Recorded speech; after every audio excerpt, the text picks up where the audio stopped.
Hello everybody, this is the Harbinger, this is Wingspan, the base edition, and this is our opening hand. Opening hand Raven, are you kidding me? I love myself some of that, and yeah, this is going to be a good one. Now, we are obviously gonna pick the Raven here. The question is, whenever you have a raven, you always need another bird to have your egg on for the raven to work. So the question is, which bird do we choose for that? Purple martin looks like a really obvious one to pick, as it will let us. It's a one food cost. It has the correct egg requirements for the first round and goal, and it lets us cycle cards, which is a good feature. Now, how do we approach this? I think we take just these random foods here. This to play the martin, this to play the raven, and we need one whatever food on top of this to make this combo work. Now, is there something else we could do here? I don't think it is. Opening hand raven, it's in the base game, it's just given that that's what you go for, and rhododendronist, don't mind if I do. Okay, that is going to give a raven and any other bird we play that eats rodents much better. And having the True Raven means that we can guarantee whatever food we want to pop out, which is awesome. So there is a real debate to do we put the martin in the grasslands or in the wetlands. Putting it in the grasslands means that we get an even better grasslands build, because we gain points every time we activate it, in addition to tons of value. However, putting it in the wetlands means that we are getting closer to drawing more cards. I don't think it's... I don't think it's a correct and a wrong choice here. I just think it's easier to make stuff happen if we, for example, put the martin here, get access to the Wilsons. No, I want the martin here because I want access to able to cycle cards in the wetlands. It means that it's harder for us to pick up stuff here. Unless the opponent goes for the Wilson snipe and gives us a lot of the free cards. That's of course something we can hope for.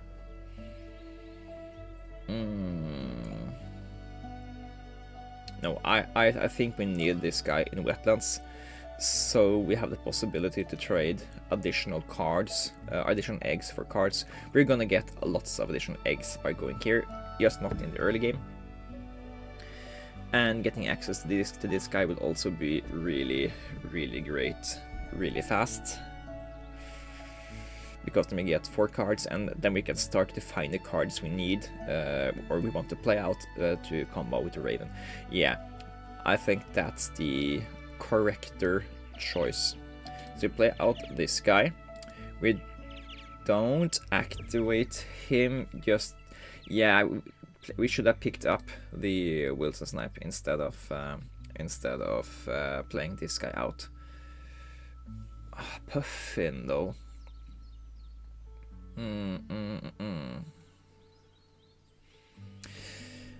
I kind of want both of these birds. Let's do that. We pick up the white crown sparrow here, tuck this guy to the martin, and pick up the Wilson's snipe. That way we do have a really great card for the oh, and we get free cherries for the Raven. I didn't pay attention that we got free cherries for the Raven earlier either. That's just super awesome. That lets us totally skip spending an entire action going there. Awesome. Okay. Then we are putting eggs into the correct nest type here. Then we are discarding one of these eggs to get food to play out the Wilson Snipe. And then we're gonna play this guy out. And then if we get the opportunity, we want to pick up both of these.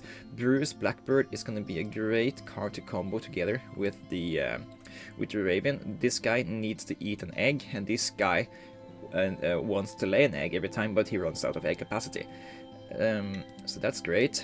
Gonna do it like this, however, because we are gonna draw a card from here, and I just want to make sure we have a bad card to tuck, so we can pick up this guy.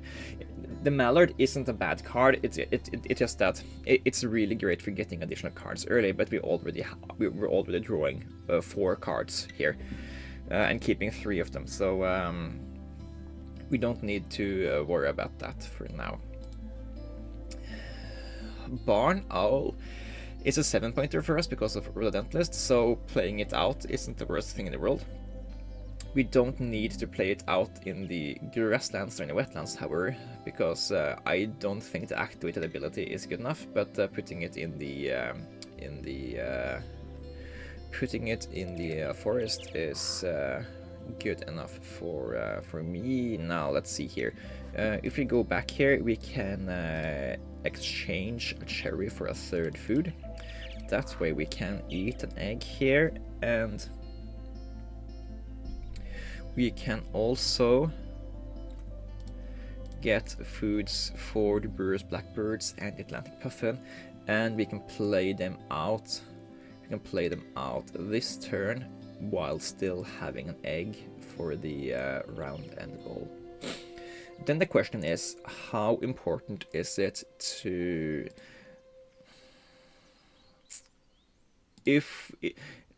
I was thinking to play this guy out before we activate this a second time, but it's not important for us to do it exactly this turn.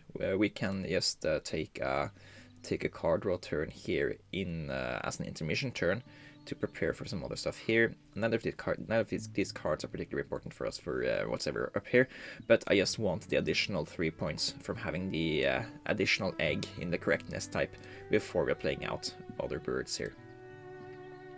So Violet Green Swallow, yes and thank you. Being able to cycle cards in the Grasslands is going to be nice. Great Horned Owl, this is a 10-pointer for us. Awesome pickup.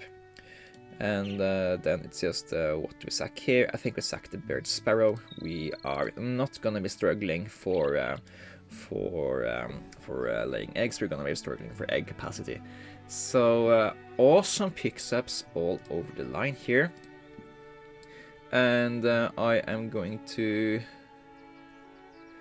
My initial thought was to play out the Bruised Blackbird because we have additional cards to spend here, was my initial idea. But we want to play all of these 5 cards and basically only have this card to spend. So I'm sacking the sacking an additional food here to play out the Violet Green Swallow instead. That way we can cycle cards for now, and we can play out the Bruised Blackbird later, because we just need more cards if we are to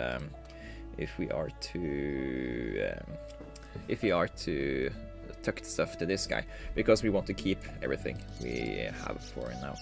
Then we are checking you to pick up something new. It's a yellow, common yellow throat, not the worst thing in the world, but it's a little bit late for us to pick it up. I want to play out the Atlantic Puffin. We only need 1 fish for that, so let's just do this. And then I want to play this out because it's part of the round end goal. So we are going to do that. And let's see here. Prairie Manager, not gonna happen for us because we already have 1 bird here that we can still fit 4 birds for 8 points here. I just think that we want the options to fit general good birds there that can go anywhere. while in the forest, we probably only put stuff like great horned owl and that kind of stuff. So if we can get 2 more of those high scoring forest owner birds, we get 4 points. While the realistic output in the Prairie Manager is 3 points. So I'm gonna go for that. And be happy about it. Now we do need some amount of more cards to go here. American Robin, yes, and thank you.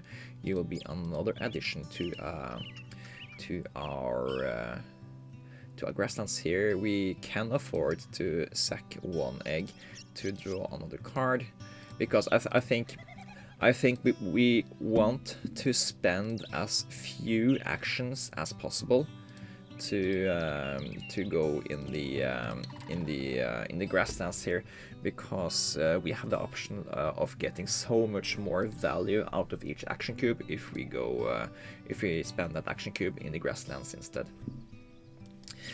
Putting out the American Robin, that way we can cycle the cards we don't want to play even further, and Sandhill Crane seems like a pretty good bird to put out in an engine where we can get food max easy, so that might be the final card we are putting in here.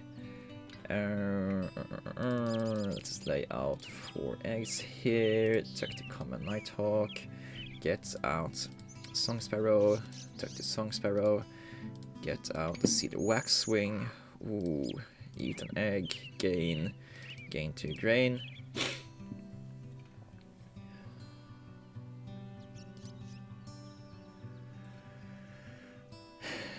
When we compare the Cedar Waxwing and the Brewer's Blackbird, this guy gains 2 points a turn, while this guy gains 1 point a turn. This guy eats up egg capacity faster, while this guy gives us food. So there are some nuances to which one of them are better. Sandhill Crane gains us 2 points a turn, but really slows down our food production, which will also reduce the amount of value we gain here, at the benefit of turning that food into 2 points. It's a good conversion rate, but I don't know if that's what we're going for. I think it's better to play Sandhill Crane here than to play the Brewer's Blackbird or the Cedar Waxwing, because this guy spends a resource we are gaining from this habitat anyway, while these guys are spending resources we are gaining from this habitat, which means that this guy doesn't put us on a timer that we need to respect. There are 12 turns left in the game, 5 here, 6 here, and 1 here. So just these few cards here are not enough to feed enough of these actions without us having to go here several times. While if we play this guy, we can get so much more value out of our highest value habitat, while we can cycle these guys instead and gain points of them on these guys, and maybe pick up some more high value forest birds we can play in the forest for these bonus points. Yeah, I think I have convinced myself that this guy is the play. So he is coming out here, and doing this before here means we're getting 4 eggs every activation, which we can sustain for a few turns. We're eating an egg a turn also, so it's like a net 3 eggs every turn. What we're getting here, we get 1 to 3 points, 5 points, 6 points, 7 points, and a food surplus every time. That's pretty neat. And we can also put a Northern Mockingbird here.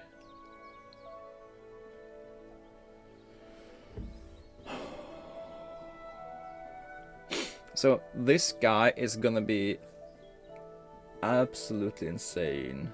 He can copy the Raven, and when we don't need to copy the Raven, he can copy the Sandhill Crane.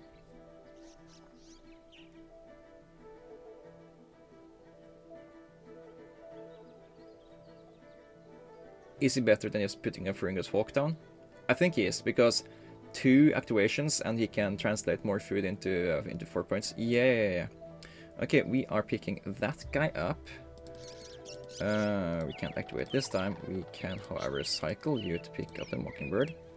Then we can cycle you to pick up whatever, spotted snapper, okay. And then we eat you, so we can get a grain and a cherry.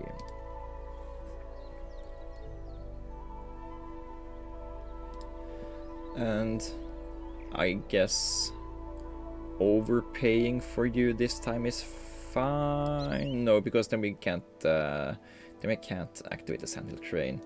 Okay, we do this. Activate the sandhill train. Cycle you. Pick up Trumpeter's one. Awesome card. Really good at turning food into value. However, it falls a bit off when you have the sandhill train also eating your food, because they are competing for the grain. So if playing this guy means you're activating the sandhill crane 2 times less, it basically means that you're losing 4 points to play 9 points, which basically means this is a 5-pointer. If you think of it in that way, which I think I'm doing. Also, we kind of need to play out this guy pretty soon if we want to have some amount of board presence for the round 3 goal, which I think is a decent thing to try to prepare for. So we are eating some more eggs here so we can get out everything we want. Your forest owners will keep you. California quail, not gonna happen. Painted wine start, probably not gonna happen either. And then we eat some more stuff, and we can this time get 2 grains. Just to pimp up the crane in the future. Okay, then we play out a Great Horned Owl, which is a flat 8-pointer. Great. Main benefit is that ooh, thank you for 3 cards. Hello. Main benefit of the Great Horned Owl play is that it's 8-pointers, which is a decent amount of points. In addition, it sets us up for the possibility to tie the opponent here, if we can just get some more cards into where they're supposed to go. And how are we doing here? I think we are. Oh, it's also a Rodent Dentalist, so it's it's 10 points. Yeah, it's a 13-point play minimum. Okay, so that's just hugely correct. I think we sack cherries here just to be able to put some more eggs down on the board. We can't take more than 2 sets anyway, so that's fine. We are copying. We can copy the sandhill crane and just go crazy on that. We can't. If we maximize the amount of eggs we lay every round by cycling a food here and eating an egg here to get the food to be the sandhill crane and to get this guy, we can get 1, 2, 3, 4, 5, 4 eggs a turn, which will fill out our egg capacity in 3 turns. So it's not great to do that. 4 turns. Yeah, so we need to play more stuff, is basically the thing. So take more grains and more rodents, I think. Maybe we also want to try to play to get enough stuff to play out the rose-breasted grosbeak and 1 more forest bird. Ideally, one of the plain on the birds. That would be great. We can get some cherries for free every now and then from the opponent. Let's just take 2 rodents for now. Do that. Cycle the Canada Goose. Wild Turkey is another 8-pointer with lots of egg capacity.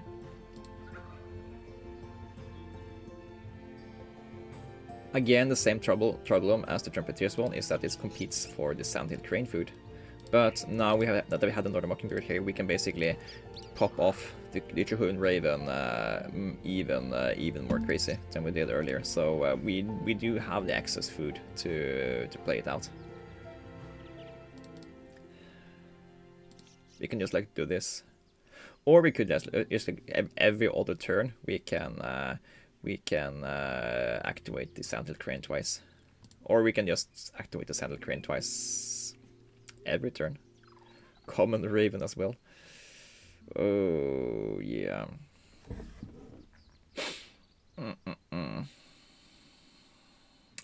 So what's the route if we just activate the Sandhill Crane twice every time? Then we are getting 3 eggs.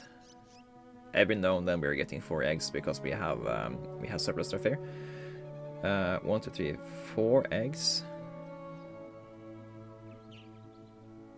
Yeah, 3 eggs 4 times is fine.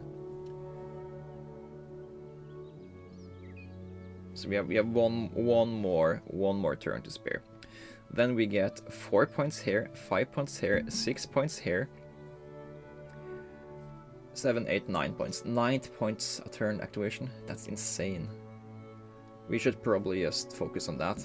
Disregard Forester. Even though we can play out you for 7 points. Just getting more points here is better. At least for now. Then again, every now and then we get free food from the opponent.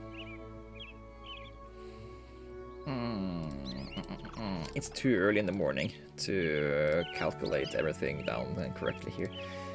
Neither of these birds are better than what we already have the option of playing, so not picking you up for now. Yeah, and we're just gonna go and reset our starting capacity every time here. I think this is the ticket to a really good score here.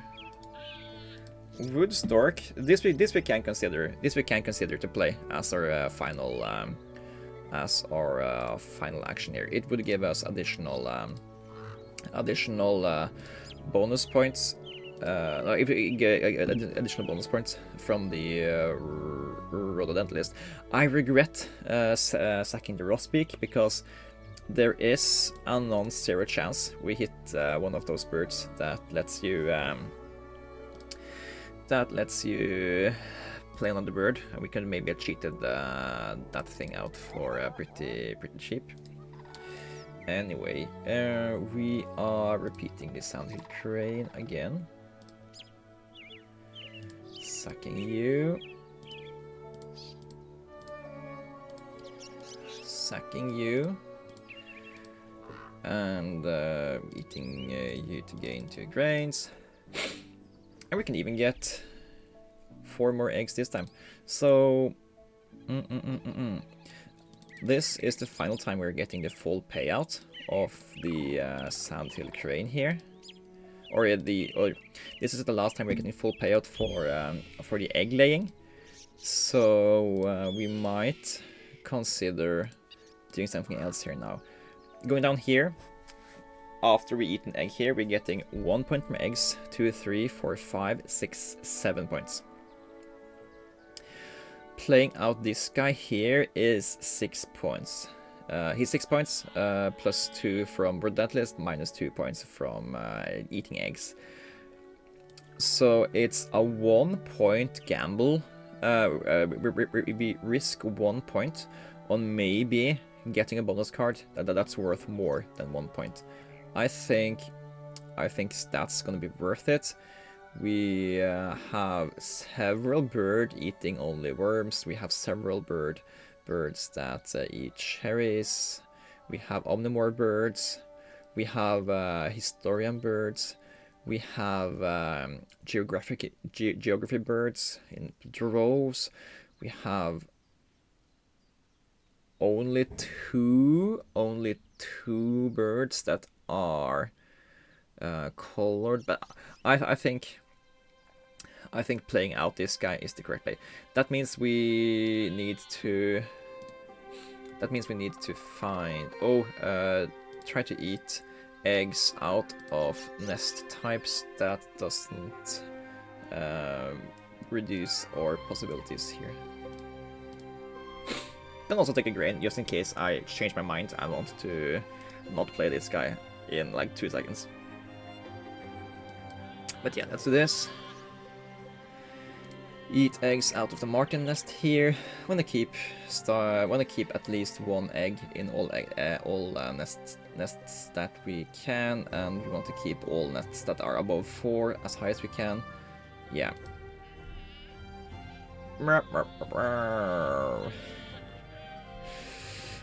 Before we played that bird, we did have a Visionary Leader unlocked, and yeah, we have played no Passerine Specialist, but I'm gonna take Visionary Leader. There is a non-zero chance that the opponent will gift us a card or